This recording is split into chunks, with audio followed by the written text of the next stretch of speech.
presented by Mathli Express Music.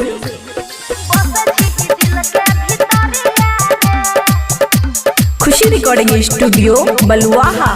खाई छियो सुन तोहर किरिया रे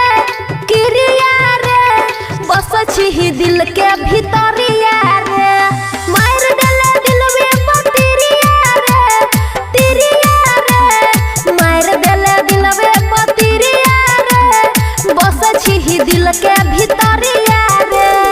डीजे गुड मधुबनी बस छी दिल के भीतरिया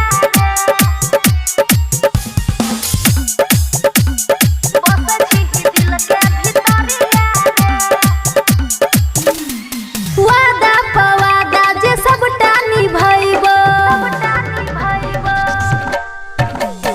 वादा पवादा जे सबटा निभाइबो अपन दुल्हबा हम तोरे बनइबो तोहरे पाबै खातिर दुख हम सहबो पापा और भैया के हम ही मनइबो खोल देबो मन के बरिया रे बस छी दिल के भीतरिया रे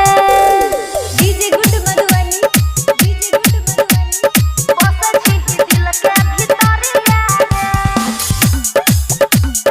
बस छी दिल के भीतरिया रे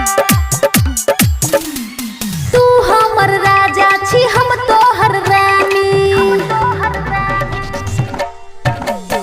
तू हमर राजा छी हम तोहर रानी लिखैबै प्रेम के नया कहानी होई तो मिलन तब संगे सुतइबो आपन जवानी ह तोरे पलुटइबो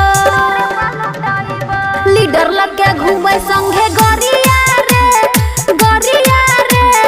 बस छी दिल के भीतरिया रे खुशी रिकॉर्डिंग स्टूडियो बलुआहा।